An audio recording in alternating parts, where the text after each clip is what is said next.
Welcome back to Lost Legacies. A Hidden City Book Company production. I'm Sam, I'm Matt. and every single time I always want to say I'm Matt because that's just what I'm used to. Is it because you go second? Yeah. Yeah. I'm still not used to it. 10 episodes, and I'm still not used to it. Yeah. Hello, everybody. Welcome back. Welcome back to the show. Happy to have you here. We're talking about Andor today, as usual. But before we get into that, Matt, what's up? What's going on? Anything exciting going on? No, I feel like every week I just come on. I'm like, did I watch anything this weekend? Nope, I sure didn't. Yeah, that's kind of how it is too. Yeah, I mean, sometimes I do because usually I do want to watch like a movie on the weekend. Just like so like something new, but I'm just so tired. I'm like, Mm, mm. I don't know. I'm gonna fall asleep or whatever. Yeah. So, and I also like I don't really. I've kind of fallen out of it. I'm not really sure and like up to date on what's out there. And like I don't feel like taking the time to go browse what movies are out there. Yeah. I don't know if it's just like this feels new. I now I haven't really been active in watching movies for a while, but like this feels new where it's just like, no, I don't even feel like trying to find a movie. So I don't know, maybe it's just stress or I'm just really tired. Yeah. But yeah, I haven't. Out of the stuff I have been watching, I've been watching YouTube, a lot Hmm. of content creators that I like, takes about their shows. I've been watching the Blind Wave reactions to Andor. So and they've already finished, but I'm back in like episode 6, I think. So they Oh, just okay. did the Aldani heist. And I've mentioned that before in this podcast. It's just really interesting to hear people who really, really love Star Wars talk about it and praise it and all this stuff. Like, Yeah. oh, I'm like, that's cool. That's cool. It's good. A little positivity out there in the Star Wars fandom, which Hmm. which I think there is a lot of, but that always gets drowned out by, the blowhards and stuff. So Yeah. yeah. Yeah. Man, I brought them up because there's a point that they said, what was it?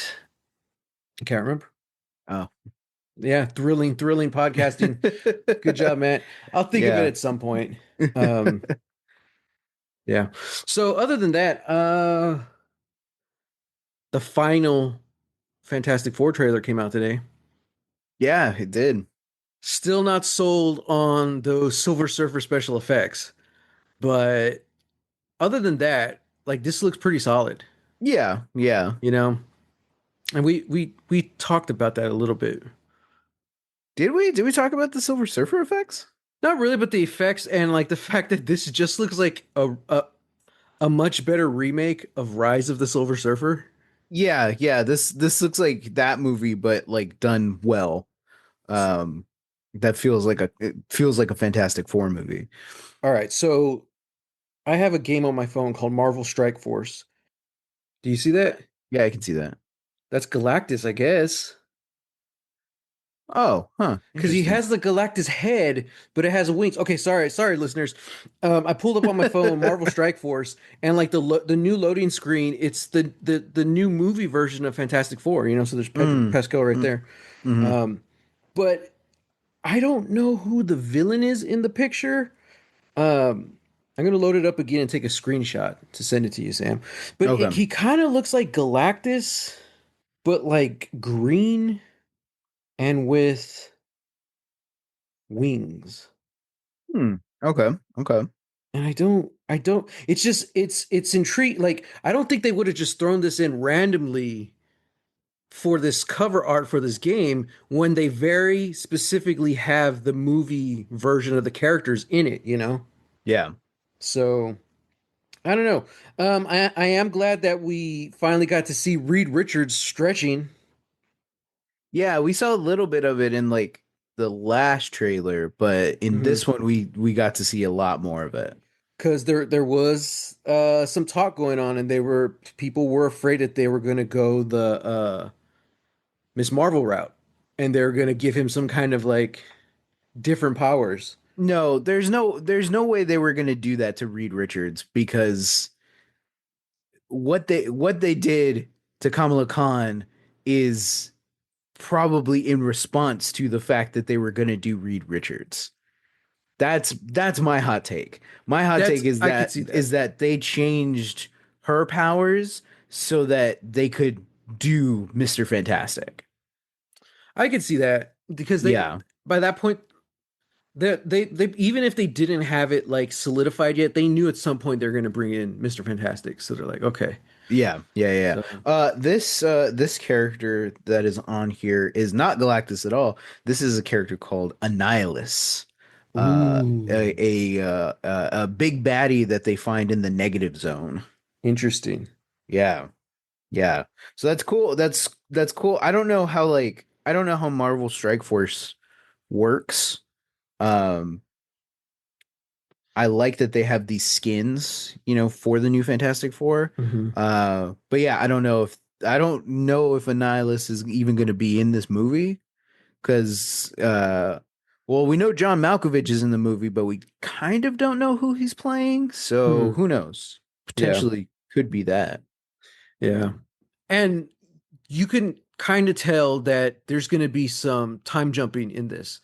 Hmm. Because did we see the little baby, right? Yeah. So we know at some point she has the kid. Hmm. And then in like that last shot, we see Ben Grimm have a beard. I'm like, Hmm. okay, so yeah, there's going to be some kind of time jump in this. Um, so yeah, we Yeah. have Well, to wait to see. yeah, we'll just have to find out. That's why like I stopped doing the whole, you know, because I felt like that was me back in the day, like going through every single detail of the trailer, being like, what does this mean? What is it? How does this tie back to Mephisto? We know he's gonna be in it. It's like, no, Yeah, Sam. No, he's not. yeah. uh, Mephisto's going to be in everything until he's not. Until he's not. And then when he's not in there, it bad movie. Yeah, at this point, do you think we're ever going to get Mephisto? Do we want him? Like, I don't like I don't know. I really don't know that we do. yeah. And yeah, I don't know. I don't necessarily see the point. Yeah, it's got to be done right. Yeah, And we can't have him without magic showing up. true, I want magic. true, I feel like they would try to get Anya Taylor-Joy back just because she's like a big A-lister. for sure. Um, it's oh, I guess we have X-Men news as well today. It's gonna depend on how old the X-Men are in this version, you know? Yeah, probably. Hmm. I mean, we already know, you know, a lot of the older cast are coming back for Doomsday, Yeah. Avengers Doomsday. I'm for what I'm hoping is like a send off, like an actual honest to goodness send off, you know? It won't be because the send-off will be in the next one. Because this is gonna be a cliffhanger, remember? Oh, that's right. That's right. Yeah, Yeah, because it's a we what it's two-parter. Doomsday and Secret Wars. Secret Wars. That's Yeah. right. Yeah. Yeah. Which I mean, What Secret Wars feel like it could probably open it up to have more multiverse, you know, shenanigans, crossovers, and all Yeah, that. So, I just can't wait until we finish the freaking multiverse. mm, It's been outplayed for like a good 2 years now, and it feels like Marvel is still like just getting started. You yeah, know, I'm like, ugh. we kind of officially have an announcement for who's directing the X-Men, and it's the guy who directed Thunderbolts. Still haven't seen it. His name is Jake Schreier. Okay. Schreier. What else has he done? Do we know? I went through his filmography a couple of days ago. Mm-hmm. Uh, lots of uh, lots of music videos. I think he's done a lot of music videos with Chance the Rapper. Producing a lot of stuff, but he has, including Thunderbolts, four features. Uh, Robot and Frank with Oh, okay. who's that? Yeah, Peter Sarsgaard and Frank Langella. Mm-hmm. He did the adaptation of Paper Towns, the John Green book. Yeah, then did Thunderbolt. Wow. Yeah, but he's done a lot of TV. He's a producer and executive producer, and then directed all 6 episodes, or sorry, most of Beef, that show with Mm. Steven Yeun and Ali Wong, and is just coming off of doing an episode of Star Wars Skeleton Crew. Oh, interesting. Okay. Yeah, yeah. So no slouch when it comes to directing. Certainly has been working in the industry for a long time in one capacity or another, mostly as a producer. My takeaway is that Thunderbolts was good. I know I shared my thoughts on it, a couple of weeks ago, and like I thought it was good. But there was nothing in it for me to say like this is the guy that I really want to see doing, the X-Men in the MCU proper, you Right, know? right. We'll just have to wait and see. I'm so far behind on Marvel. Just got to catch up. Yeah. So, well, what I am all caught up on, at least for this show, was It Andor. was Andor. That's right. And today we're talking about Andor, season 1, episode 10, One Way Out, Mm, in which there's only one way out. mm-hmm. Mm-hmm. So, tell me your thoughts. What'd you think, bro? Fun, dude. Just I probably like the best episode we've had so far. Uh, talk about intense, talk about great performances. Um, yeah, I don't I don't even know what else to say. I'm just like, yeah, dude. I don't even remember what else happened outside of the prison break. I was just like, damn, this is crazy. We did get Oh, actually, now I'm thinking about it, we did get some like really good stuff outside of the prison. a couple of major stuff did happen. Let's start in like minor to major. Hmm. Uh Mon met up with the banker, Davo. Quote unquote banker. Yeah, yeah. Hmm. Her own words, she called him a thug. Yeah, And he definitely has that presence, he has that air about him. yeah, Truly just like this is a dangerous rich man. Um, yeah. Yeah, loved their conversation. And then it was interesting that you were talking about like I wonder like what the daughter's gonna do, like what's yeah, gonna happen with the daughter, what's she planning. It's like yeah, so funny you said that last week because now we get a real huge complication in Mon's entire plan, and it yeah, all hinges on and introducing her daughter to this dude's son. yeah. He could be a nice kid. Who knows? I mean, at 14, We'll see. there's one good one out there. There's gotta be. There's got to be at least one good 14-year-old. Oh man. Um, yeah. And this is kind of like the fascinating thing about it because the entire conversation starts with him talking about uh the state of the embassy, that Mon's Hmm. staying in, and how it's just like it's old, like it's not modern and sleek the way he likes things now. And Yeah. yet within the same breath he starts talking about how like however there are a lot of customs, old world customs that our people don't even understand really. And dang it, what did he say? He said there's freedom in uh like boundaries. Mm-hmm. Yeah, so it's just so fascinating because we can already see that like Mon and Perrin are not the model relationship for the ancient Chandrilan custom of Right. child marriages. Hmm. So then for his entire in to Mon's plan is like okay, like I'll let you move your banking, I'll let you use your money through my banks as long as we at least try and set up my son and your kid. Like that's crazy. I have no predictions. I honestly don't know. I think for drama's sake, they're gonna have to go through with it. Like, at least Hmm. they're gonna have to pursue that route. Like, I can't see this not.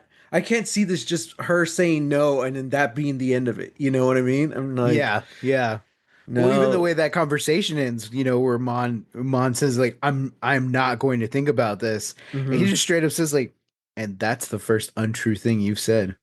Mm-hmm. Like already knowing coming into the conversation, she's direct, she speaks her mind, Yeah. and that is you doubting. Like, man, that is oh.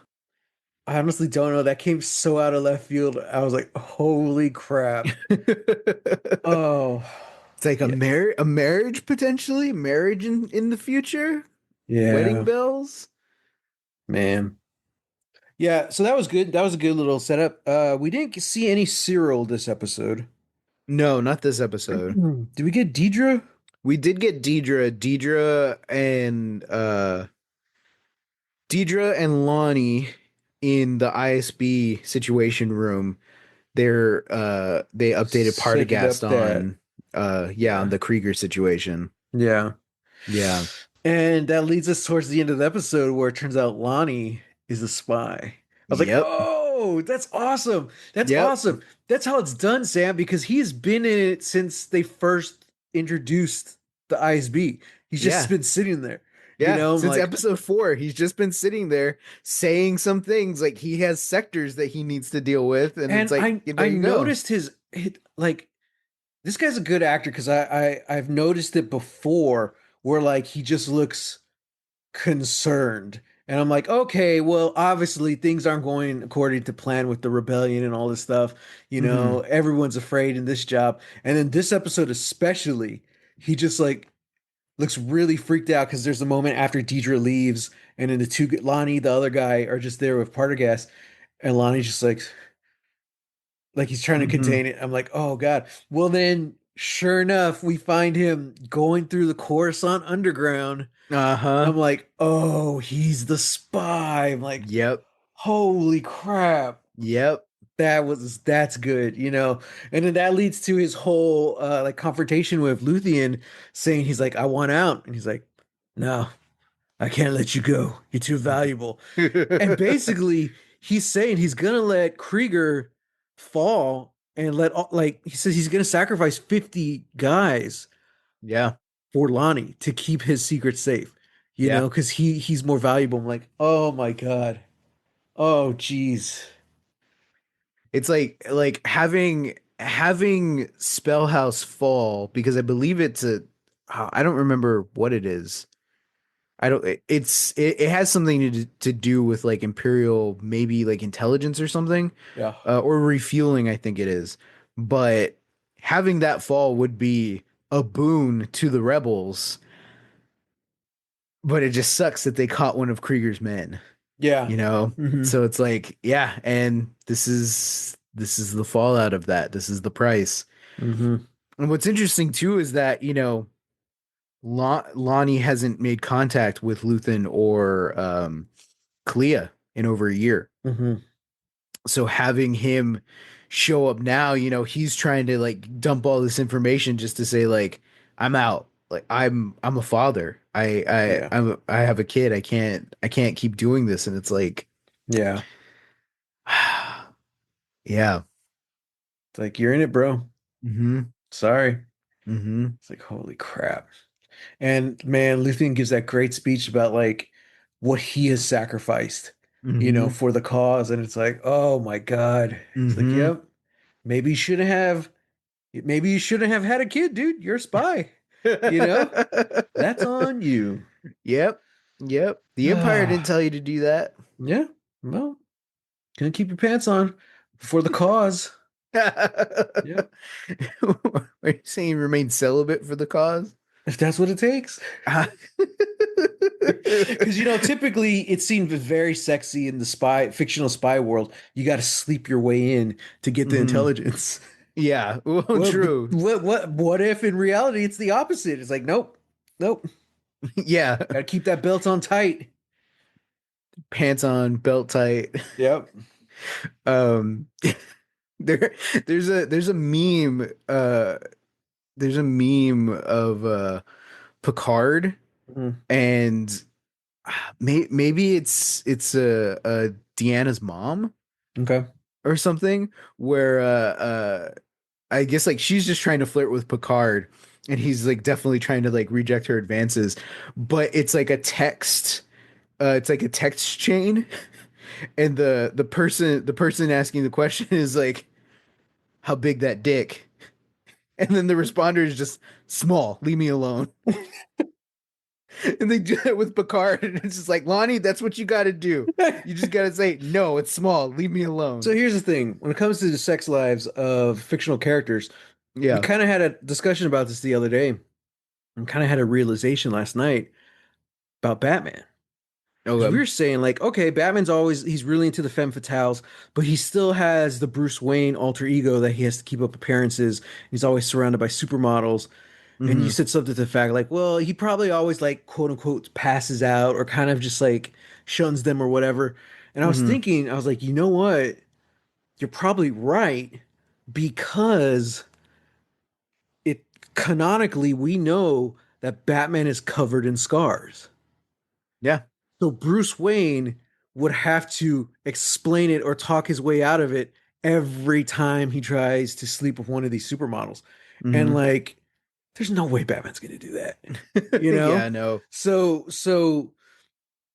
yeah, he probably it's very just very specific, like when he has a relationship that he's built over time, that's when that's when the bat undies are coming off. He's like when they understand. Because we were talking Yeah. about really like as far as I know, the femme fatales he hasn't or the women he's dating who weren't femme fatales were like Vicky Vale.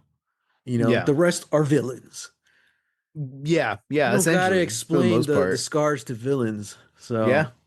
yeah. Yeah, because some of them put them there. Yeah, there you go. Man, that's hot. That's hot. You know how I like a toxic romance. Enemies to lovers, that's my thing. Like, man, you guys just you can't flirt, normally. It's got to be with blood, Right. blood drawn. Okay, maybe this is a journey I should take with the podcast. What's the book I just got? The audiobook? The Dark Awakening? What is this? Oh, yeah, yeah. Essentially a dark romance. Oh, here we go. Lights Out by Yes. Navessa Allen, an Mm-hmm. Into Darkness novel. Um, I was going to read the synopsis, but this is a huge synopsis. All I know is that like we were kind of making fun of it as, at work. Mm-hmm. Um, so I just started reading random pages and it's like pretty raunchy. I don't know how raunchy it gets. I don't know if it's like I tried reading 50 Shades of Grey when it was out and popular. I'm like, I can't do this. Mm-hmm. So I don't know how raunchy this is. But I read this stuff and like the thing that stands out more than how explicit it is just how toxic this is. This is a Yeah. female lead character who just, I guess she has like, her kink is like sexual abuse fantasies. Like, and she's into Yeah. masked men, which apparently is a TikTok trend, masked men. And I'm like, It's not a trend. It's a community. oh my, There see, now I got to read the book. I got to find out about this stuff. Yeah, yeah. So, a real quick synopsis. It's Lights Out and Into Darkness novel. Uh, Follows the story of Allie, an ER nurse, and Josh, a man with a dark online persona, as they navigate a relationship filled with obsession, fantasy, and danger. Mm. Yeah, He the book. probably works like at a CVS, you know? Well, I mean, that's kind of the truest outcome for a lot of these Hmm. guys. Like it's not like in like the world of anime or something where like the morally ambiguous, morally gray character in the mask is really like this hot dude who's, Has all this has real money. yeah, real money and status. He's not like a Batman. It's like, no, this dude is probably closer to like the dude who ends up being Rorschach, Yeah. just ugly face, kind of messed up face looking guy. Well, I mean, I think the thing about it though is that that's even taking it maybe too far. I think it's just people. It's just people. That's why I said CVS, you Yeah, know? true. And it's True. like that's not to say like all these masked men in this TikTok community are like they're not all ugly. They're not all overweight, you know. Maybe Yeah, a yeah, couple yeah. of them are because, you know, just throughout the history, especially of the internet, we know people Hmm. like to hide who they really are for whatever reason, you Well, know, yeah, sure, sure. I uh, mean, it's physical appearance or inner appearance. yeah, yeah, no, that's very true. And I think we've seen it too, especially like as streaming has become a huge part of online culture. Um just having any kind of persona where you don't really show your face, um it literally can make or break your I mean for lack of a better word, like your follower count. You know, Hmm. how many views you get. Hmm. Because if you're not somebody who is, conventionally attractive, then underneath that mask or whatever, then people unfollow. They're like, "Oh, I really liked your content, but Yeah. I saw your face and now I don't want anything to do with you." Yeah. I, Oh, and remember, our coworker told us when we were talking about this that a lot of the people in the in like the masks, wearing TikTok community, a lot of them turned out to be women, mhm. you know? So do they use like AI voices or like filters? Like how does it work? Like I don't know. I'm not on TikTok, so I don't know like I need to any know like more. really I need to anything go about this. undercover like Lonnie. Yeah, go undercover to find out more about this mask wearing community on TikTok. Yeah, it's very But keep it very tight, Matt. keep it tight. Keep it tight. Keep those cheeks clenched. Is that what you meant? Yeah, keep Okay. those Okay. cheeks clenched, those pants tight. Um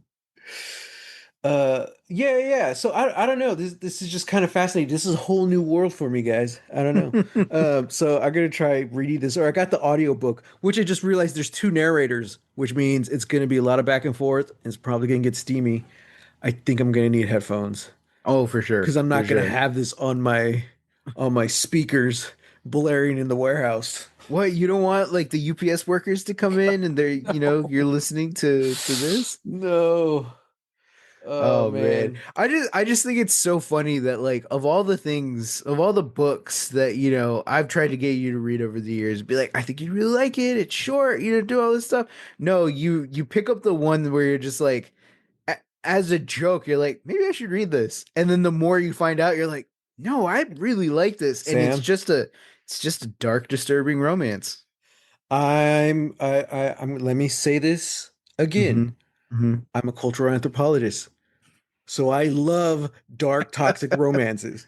Wow. No, Wow. I mean That is a subculture, sure. again, there you I've just found out about this new subculture about masked TikTokers. I'm like, wow, okay, I'm interested. I want to know more. What is this Hmm. about? You know? And I think especially right now, let's not get too far into it or anything. Right now we're in a very interesting place of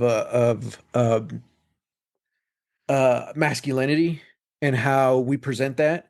Hmm. And, to a lot of people, that is to a lot of people they get the wrong impression, of you if you're masculine or you're trying to give out, if you're trying to put out that aura, Yeah. because unfortunately there's a lot of toxic masculinity out there. And then from the flip side, you have the people who mostly dudes who all the incels are just like, oh man, I can't just be a man and blah blah blah blah blah.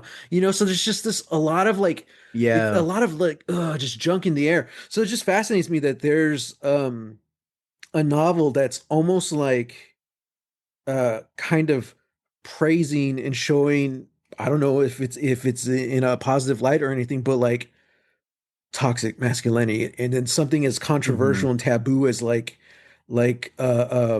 Well, like abuse fantasy is kind yeah, of is abuse what it fantasies. is. And it's like I forgot what the acronym is, but it was like consensual non-consent kinks. Mhm. Yeah, yeah, yeah. And I'm just like, what? In 2025?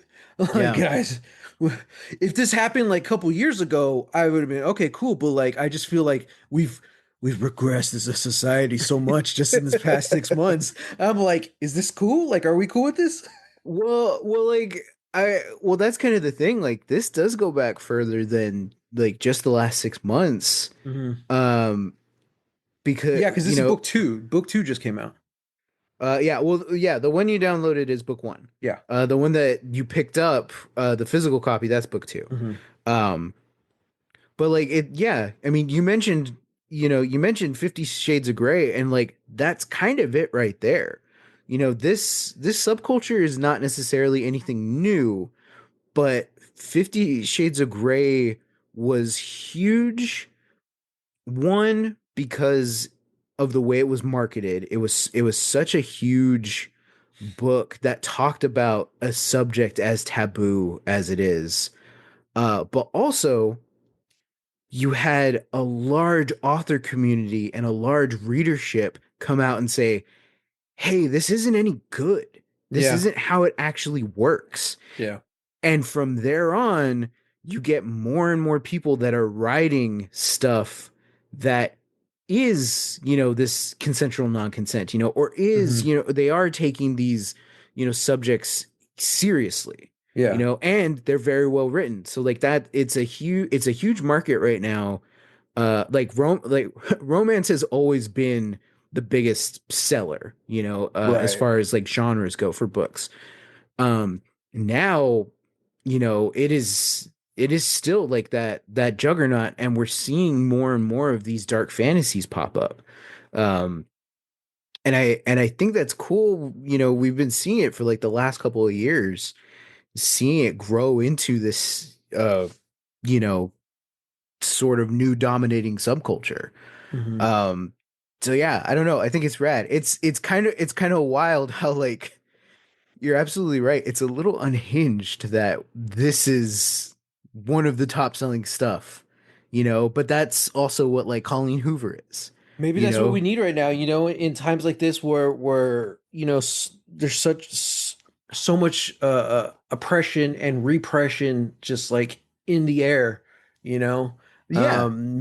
That's their form of rebellion or whatever, and like it's we're not going to stop telling our stories, or do it Yeah. in secret, and it's just Yeah. like, yeah, it's fascinating. I'll tell you how it goes. Because even then, like I tried to read Ice Planet Barbarians, which is what, a year or two ago, because it was kind Hmm. of the same thing. Huge sci-fi romance novel that started a franchise. It was a huge thing. Hmm. And I'm like, okay, I'll try it because I like sci-fi. And I just think I don't think like the romance as a genre is funny, but I just thought it was funny. I was like, wow, this is pretty big. This is romantic sci-fi is breaking out and super popular. And Hmm. then same thing. A lot of just straight up rape. I'm like, Yeah. and that's the taboo part is like, but we're okay with it. Yeah. You Or know, like we become okay with it, Yeah, yeah, and so that's really where the taboo comes from. And, Hmm. and I'm like, I couldn't get through that book either. I'm like, nope, I gotta stop. So so so me trying this is nothing new. I'm a jack of all trades, Sam. I'm a master of none. So I just try a little bit of everything. Yeah. Um, so yeah, so all of this to say is that Batman fucks, but only with ladies who are special. Yes. And Lonnie shouldn't be. And Lonnie's a terrible spy because he couldn't keep his pants on. Hmm. Hmm. Damn it. Yeah. Yep. But you know who doesn't? Everyone else in the Star Wars universe. That's kind of my thing. I'm like, They're saying when Bex took her top off in what, episode two or whatever, that's probably uh-huh. the most close we have got to any kind of scandalous activities in Star Wars. I'm like, oh, that's true. Because like That's Han and Leia true. kiss, that's about it. I would say Bex, and then you do have Padme showing up in her like dominatrix gear just to tell Anakin we shouldn't do this. And I'm Well, and like, then even in like Revenge of the Sith, like, we show Anakin and Padme in bed together, mhm. sleeping next to each other. But then when he has his nightmare, like he's the one who gets up and is like robe on but no shirt. Hmm. and then Padme has to come and like hug him. Yeah. That's it. Yeah. That's it. Or if you want to get really freaky, if you want to get really into it, Rey and Kylo, they touch fingertips. Well, that was what's his name? Rian Johnson? Is that how you say it? Ryan, Ryan? That's how you Ryan. say it? Ryan Yeah. Johnson was saying like that was like not that that was scandalous, but he's like this is like as far as I could take it in Star Wars, hmm you know. I'm like, oh hmm man, I never even thought about that. I think Mark Hamill joked about that. He's just like, man, they get to touch fingers. That's too much. um, yeah, but like on the list of places that I think are like really like, yeah, this is really sexy. We could have a good time here. Uh, any place in the Empire is just not. Being a part of the Empire is just not one of those places, It's just a buzzkill, dude. Like, right? I mean, you got freaking Cyril over here, like kind of getting a little hot and bothered about like true justice being served, and like this is the dream. I know that I'm yeah, right. I'm like, all right, dude, calm down, yeah. please. I This saw is weird, man. I saw kind of off topic again, back to Batman. I saw a clip on YouTube or Instagram today. I follow a lot of pages that like review and talk about Batman animated series, and it's the episode where I forgot what his name is, Arnold, I think, the guy who does um the puppet. What's his name? Oh, Arnold Scarface. Wesker, yeah, Yeah, yeah. Scarface. So it's like when he's trying to he gets out of Arkham or whatever, he's being rehabilitated and stuff. And they go on this whole thing of how like Bruce Wayne, Batman, he really goes out of his way to offer Arnold a second chance. And he's like paying for his therapy and where he's living and all this stuff. And then hmm even at the end, when Scarface tells Arnold to pick up the gun, he's like, do it, just shoot him. Like, we've seen Batman throw the batarang and disarm people so many times. And like he could have easily done that, but he doesn't. He just stands up straight. Hands aren't even out, they're tucked behind his cape, hmm and he's giving Arnold that chance. And he does. Arnold turns it on Scarface and shoots him. And I'm like, dude, that is so rad. And the guy was saying, he's like, so this is for all the people on Reddit who are always saying that Batman just likes to beat up the mentally disabled and he should be donating his money to other places. There are hmm so many examples of Batman going out of his way to help villains hmm because he cares about them, because he hmm wants them to get better, you know? And I was like, yes, dude, yes. I'm like, that's what I'm talking about. In the I guess I don't you read them, right? The animated series, The Adventure Continues that I have. I don't think I've finished the third one, but Okay, yeah, because there's one, I think it was like the Christmas issue where yeah, I read that Arnold, one. yeah, he's out now and he's kind of dealing with life without Scarface, and it's kind of the same thing. Like Batman just he kind of lets him make his own choices to see what happens, and not because he hmm thinks he's a danger to anyone. It's because he honestly wants to see him get better. Yeah, And I was like, yeah. yes, yes. And the guy, and I brought that up because the guy said, talking about this, he's like, this is who Batman is. It isn't like um, what everyone on Reddit is saying. Like, Batman truly believes in justice, and hmm that includes second chances. Yeah, And I was like, yeah. yes, dude, yes. Oh, where would Batman be in Star Wars? You know? I'm there's a the paladins in Baldur's Gate 3. They have a mechanic where if like because paladins take an oath, this is what you're gonna uphold, vengeance or whatever. And if you don't stick to that, you lose your powers essentially. You get punished. Mm. And I was thinking like, oh, I'm gonna play Batman and Paladin of Vengeance, but I'm like, oh, but wait a second, like this so many examples of Batman not taking vengeance because I'm playing the game. I'm like, no, Batman wouldn't do this. hmm This is what I hmm get for trying to play Batman in a D&D game. But it's like, no, like he's not a paladin of vengeance. He's a hmm paladin of justice. Well, it's interesting. It's okay. To, to your point, where would Batman be in the Star Wars universe? Honestly, he would kind of be like Luthen. Yeah, yeah, yeah. I He would agree. have this alter ego, a bouffant, he's a celebrity, doing all this stuff and then secretly funding rebel factions, like Yeah. truly I do think like a Bruce Wayne type would probably want to like strap up and be like on the front lines with these guys, but um as yeah, as far as I can think of, like, yeah, like he would probably have like Luthen's role. Hmm. But going into Baldur's Gate, I know we're jumping around topics, but going into Baldur's Gate, talking about Oath of Vengeance, I instantly had this idea and trying to connect it what to what you were talking about with Wesker and Hmm. how that's Batman's whole point. That's true justice is second chances and, reform. Hmm. I would make the argument that that is in a way a type of vengeance because and I know that D&D and a lot of tabletops like to work in extremes, and Hmm. Reddit and a lot of online spaces like to work in extremes, and vengeance is this, and it's clearly not this other thing. Hmm. Vengeance has to be bloody, it has to be brutal, it has to be violent.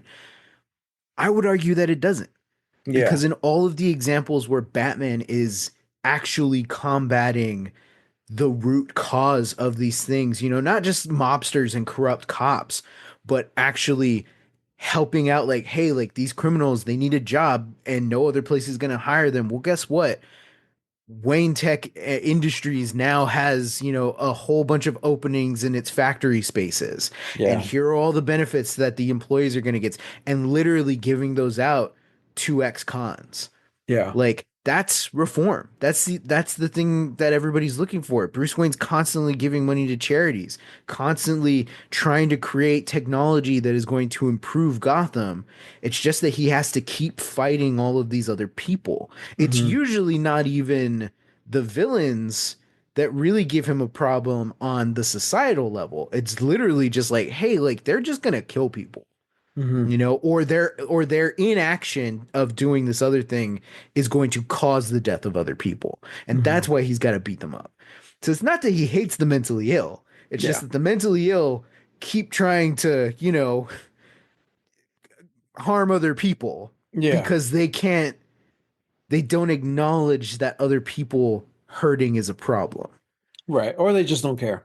or they just don't care, Yeah. exactly like the Joker. That's also So assuming that the Batman's rogues gallery are mentally ill, you know? yeah, that's true. That's true. I mean, like in the case of like somebody like Arnold Wesker, like technically, yeah, having Yeah, that's for sure.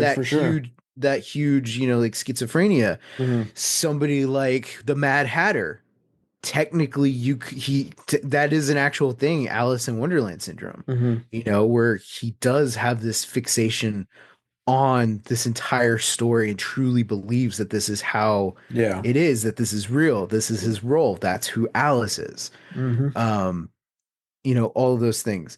It is just really helping other people out. Yeah. And I would say that as an oath of vengeance, his vengeance is to make sure that the crime done to him as a child never happens to anybody else again. That means not just punching people and putting them in the ground. That means destroying the root cause of Yeah. all of those things. Here's the thing, in the world of D&D, the gods are real, you Well, yeah, know? I So know. when you I make know. an oath, it's not like Batman's making an oath to his dead parents. It's like, no, you're making an oath to some power, some deity, and Right. that's kind of what dictates it. Because I don't think that would fly in the D&D world I mean, because it's like sure. I it's mean, not he's not a paladin of vengeance for himself. He's a paladin of vengeance for everyone else. That's the whole thing about paladins. It's like it's outward. yeah. It's your effect on others. That's why it's a charisma class because it's your Yeah. effect on the people around you. And that's why I was saying I was having trouble doing that with the game because it's like this guy didn't kill my parents, you know. Yeah. So what do I have? Why am I going to go after him? And it's like, no, that's because Batman's about justice, Yeah. But a paladin of vengeance is someone who seeks out vengeance Yeah. for everyone, to make this is their like a narrow-minded view of how you make things right. And Hmm. I was like, Well, oh, it's like it's like Percy in Vox Machina. oh yeah, big time. Yeah, Uh, that's your oath of vengeance right there, you know. uh I know he's not a paladin, but like that yeah, for me, that's kind of how it feels like it works. except all those villains that he fights are his. Imagine Yes, Percy, yes, that Percy showing up to help you get vengeance. yeah, That's what the Paladin of Vengeance would be. yeah, yeah, It's like, oh my God, they stole my wallet. And then Percy just comes out with his awesome, like, plague doctor mask, yeah. smoking gun. I'm like, oh my God. Then they'll die. They'll die before they get free birds on your wallet, off your hard-earned money. Yeah. So yeah. Yeah, So thank you everyone for joining us for this D&D Star Wars Batman Batman Dark podcast. Romance podcast. Oh, Dark Romance. All of this because of Dark Romance. Yeah, Dark taboo yeah, romance. exactly. When you think of dark taboo romance, I don't know about you, but I think about Batman. So, but Now let's unpack that. let's unpack that, man. You want to talk about sexy masked men? I think about Batman. Oh man. Okay, so let's get back into Andor because this is a really rad episode, and I absolutely love the whole prison escape, Hmm.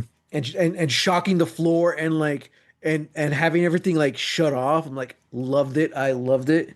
Hmm. Um, Everything, dude. Like Andy Serkis is just such a good actor, man. And Hmm. he has that power and that strength, but he also has you could tell he's terrified. I'm like, oh my God. Yeah. Yeah. Yeah, dude. And we don't know what happens to him, you Yeah. know? I'm like, oh my God. He says, that would be me. He's like, I can't swim. I was like, oh God, I can't swim. I'm like, I would do my best to float and just like, I would grab you. I'd be just like, well, today you're gonna learn, motherfucker, yeah. and Well, throw and you you in the could see water. Andor was gonna try, but he got knocked off, and it's just Yeah. like, Yeah. well, boys, it looks like we're dying here. Oh, grab those rifles and just held my ground. Yeah. Yeah. Oh man. I'll hold them off for you. Swim to safety. Live for me. Live for me. That's funny. You remember Matt's last stand? Like, why did he sound like an old man all of a sudden? I don't know. Right? I don't know. I don't know. Because he knew he'd never get to be one. I just think of I just think of Three Fingered Jack from the Legends of Zorro. Yeah. Yeah.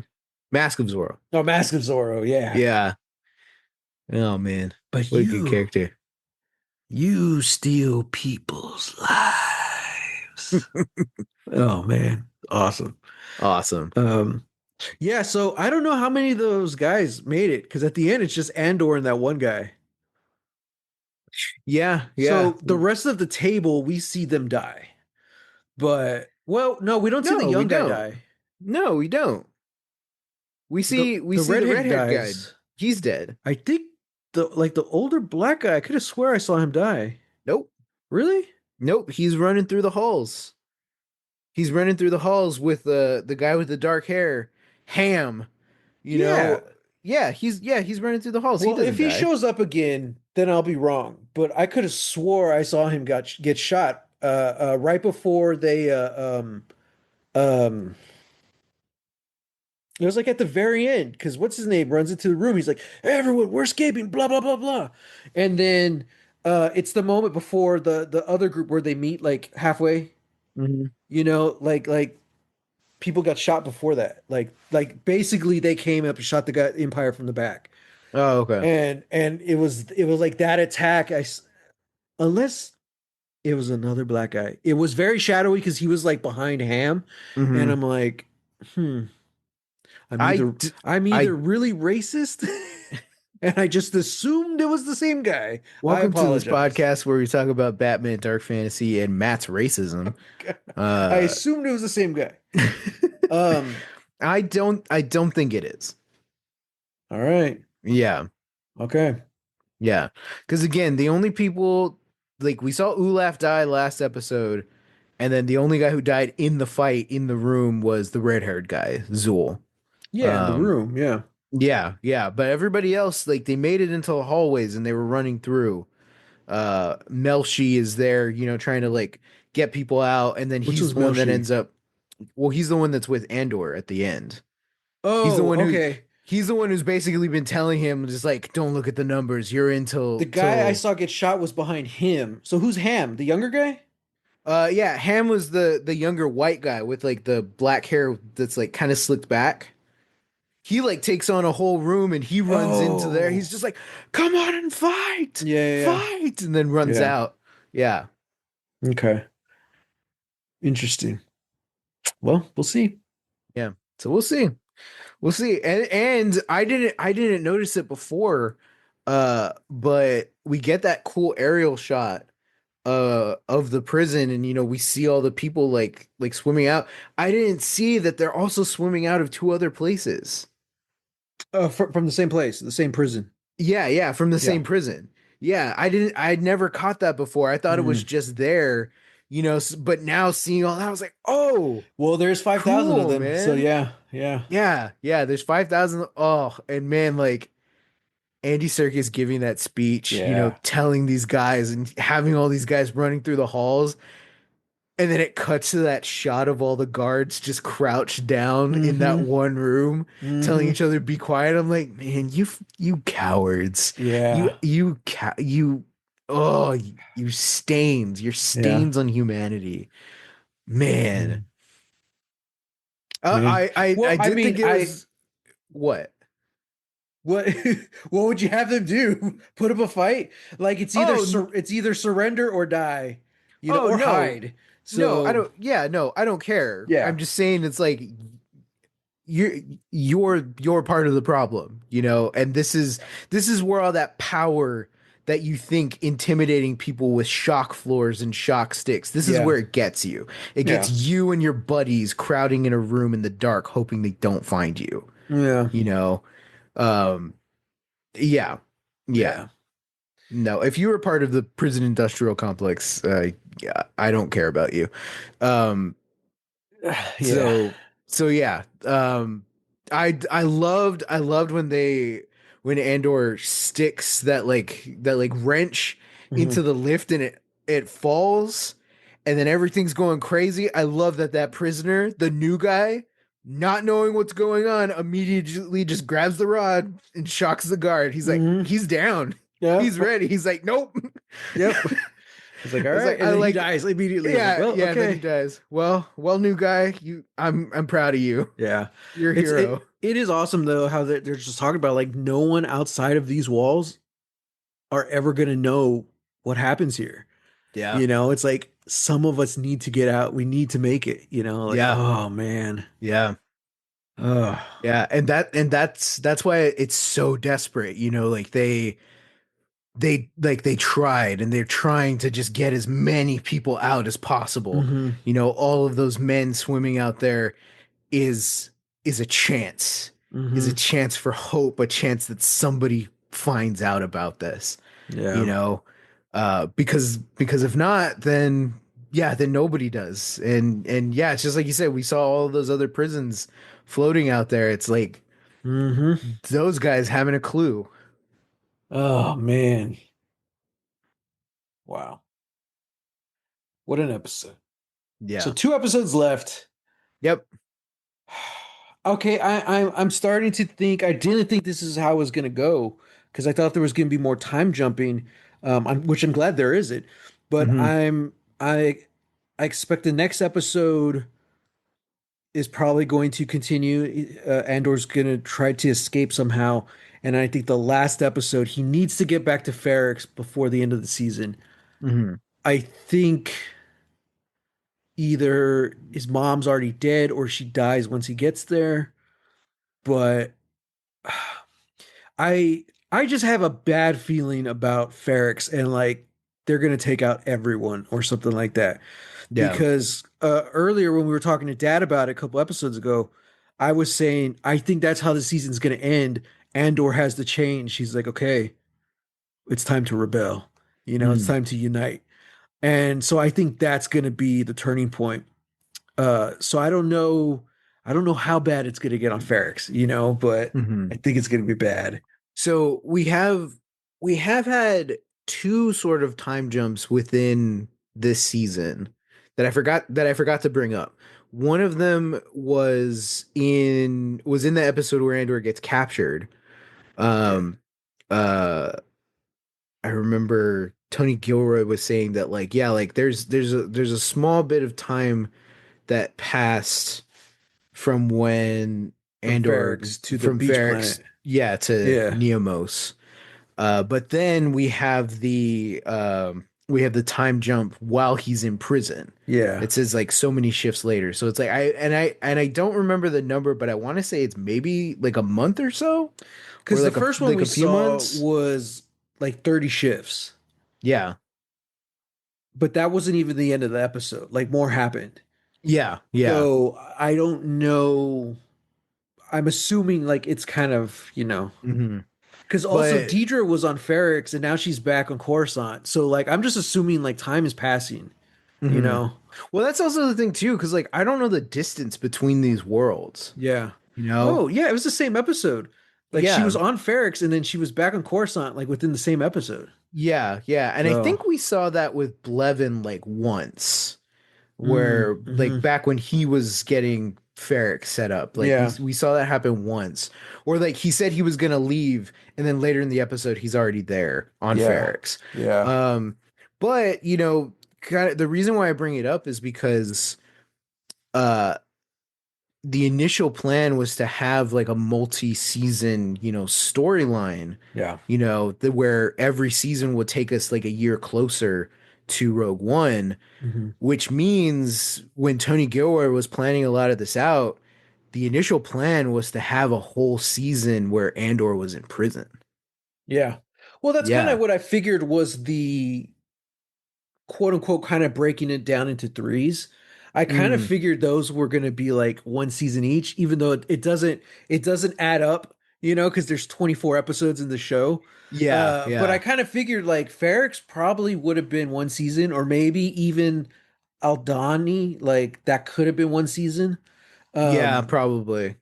but yeah, I definitely figured this would have been like a season. Like that would have been nuts. Yeah. Yeah. That would have been nuts. And then apparently, like, it was however long they were filming. I think both Andy Serkis and Diego Luna said that like it was so taxing because they were kind of losing time Yeah. because the sets are all bright white. It's all indoor, and Hmm. you just got a bunch of dudes who are walking around for hours at a time with just their bare feet. Yeah. They're like, this is exhausting. Like, can't imagine having to do this more than the time that they did. Yeah. And I think when Tony Gilroy was like coming up with this or pitching it, like that was kind of one of the things that they're like, you know what, that's probably not going to work. Mm. Like thematically and story wise, like, Hmm. yeah, like wouldn't that be so like crazy, like taking out a character from the fight for like a whole season, Yeah. but then it's like, yeah, but that logistically, that's also just like that's a lot, Yeah. and Yeah. It that is a that is a lot. lot to ask like for your actors to do that. So, And like one of the things I really like about this show is how much on location shooting they're using. hmm. I'm sure they're still using volume, which is the Oh big yeah, giant yeah, screen technology. That's what it's yeah. called. So I'm pretty sure they're still using that, but this isn't like Mando where it's all on a soundstage. And I think Hmm. that's also how the other Star Wars shows are as well, like Ahsoka and stuff. I think so. But because the thing about Andor is like they're shooting on location and you can tell these Hmm. sets are real, you know? Hmm. Um, so to actually, but I mean, they're stuck in prison. So like Yeah, they build those sets and it's like they're not on location, they're on a set, you know? yeah.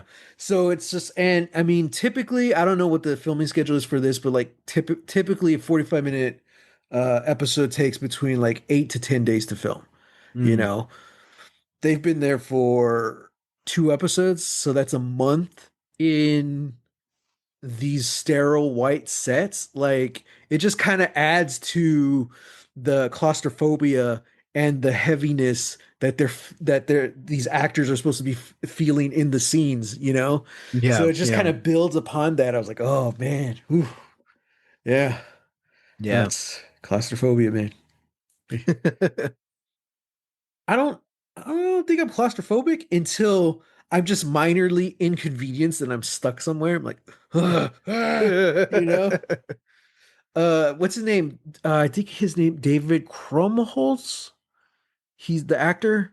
Okay, yeah, Um, he was in Oppenheimer, and he said his yeah. first scene.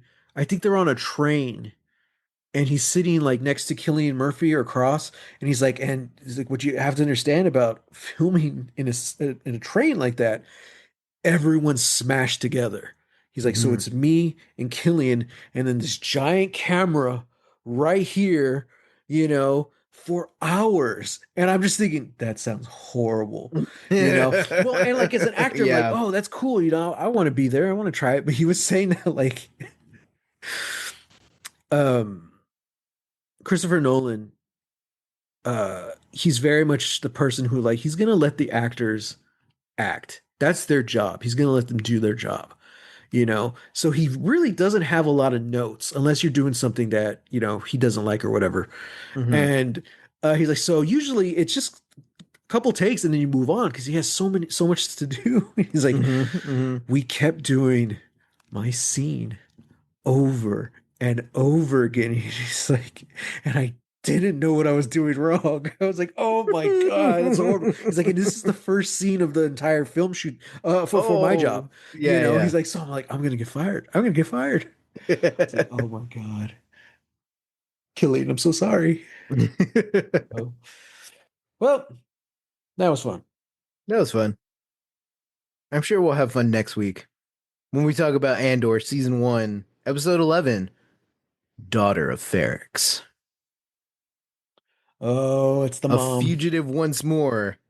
Cassian must make his next move before it's too late. It's the mom. She's gonna die. He's gonna die because they did mention that Oh. Brazos was mentioning it to Bex the other episode. He's like, "Can we put?" They're talking about Andor's mom. Can we put her up in somewhere? Wasn't she the president of the Daughters of Ferrix? Don't they Hmm. have a space? And she's like, "They tried. She doesn't want to go." I'm Hmm. like, "Oh crap!" Well, in this episode too, we briefly go to Ferrix, Yeah. and we have Cinta is looking in at Marva's home, and Hmm. a doctor shows up, and there's real quick dialogue where it's somebody's just saying like she's hiding her pills because she wants to eat, she doesn't want to take her pills. Yeah. um And then yeah, we get some just creepy dude just watching. I'm like, "Who's this guy?" yeah, I'm like, dude, just by the way he looks and that dumb little hat, I'm like, you're an Imperial spy. Like, Right? I Yeah. don't need to have seen this show more than once to know that, like, yeah, you're Imperial. Yeah. Yeah. You need a shirt that says, "Don't hassle Yeah. me, I'm local." Yeah. Yeah. Yeah. No, It's like, man. learn how to spy, dude. Look at Cinta. Cinta has a job. What are you doing? You're just standing in an alley. Right? Freak. Yeah. Freak. Yeah. Stop being weird, you Stop freak. being weird. Well, all right. I'm looking forward to it. Alrighty. Well, everyone, thanks for joining us this episode. Glad to have you here. Let us know your thoughts on this episode. Any predictions that you have, please hashtag us, hashtag Lost Legacies. We're on every platform except for Twitter. We will find it. You can find me on BluSky, Instagram, and Threads at Real. It's REEL, Texas Weirdo. And I'm on Instagram and Threads at Holy Hand Grenade of Antioch and on BluSky at Matthew Jimenez. All right. Oh, did we finally find our sign off? What's our sign off? One way out. Oh, I was going to say, I can't swim. No, that's not a sign off. That's just a statement. We could try it. You don't sound game for it, so maybe no? Let's try it. All right. All right. Until next time, listeners, remember there's only one way One out. way out.